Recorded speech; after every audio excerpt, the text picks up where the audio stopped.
Hello, everyone, and welcome to a new year of Wolves Weekly. I'm joined today by Western Oregon head football coach Arn Ferguson. And, Coach, we've started off the new year. Two very hard road games to start the season. Eastern Washington, obviously, who a nationally ranked team to beat Oregon State, and then on the road at Central Washington, who's one of the perennial powers in the conference. Talk a little bit about what some of the positives were coming out of those two games. Yeah, well, first of all, on our first game, Eastern Washington is probably the most fine-tuned football team we played since I've been here.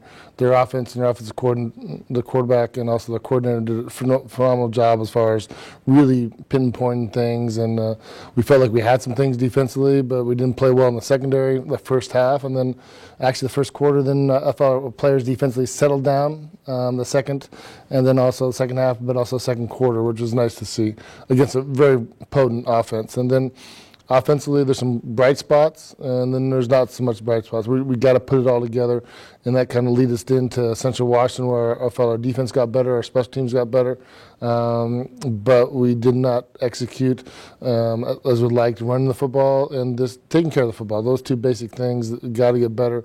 So we're excited for a Dixie State team to come in here and to see really a very productive week of practice, how that's going to outcome our season.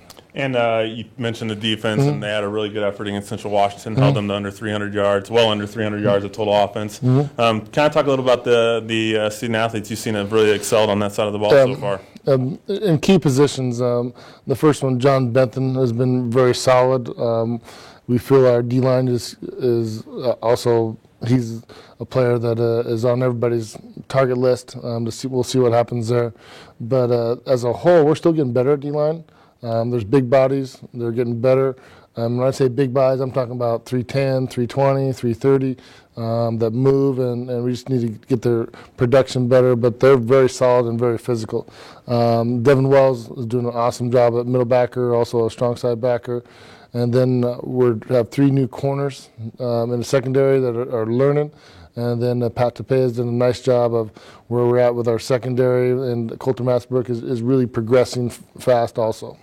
And this year it's been predicted that it'll be a wide-open GMAC race, which means that you got to take care of your home games and those opponents. And you open this week at home with Dixie State. Talk a little about what you see from that squad and what you guys are looking to do this week in practice. First of all, our conference is very competitive. Azusa Pacific is really settled in. Simon Fraser has two dominant receivers and quarterback. They're up there in the top 2 or 3 in the nation passing the football. Central Washington will be one of the most physical teams. And then Humboldt even got upset early. We expect them to rebound and be very strong. So every week, it's a very competitive conference. And I really think the team that it's not where they start, is how they progress. And this game 3 against Dixie, who played Idaho State, played them well. Whichever team that really starts executing the fine parts of things and really talking about offensively. And when you get to play at home, you get the comforts at home, which means your first home crowd of the year. Talk a little about what it means to the team to have a good crowd there for that first home game. Well, first of all, being on the road early, especially with some inexperienced players, takes a toll on you.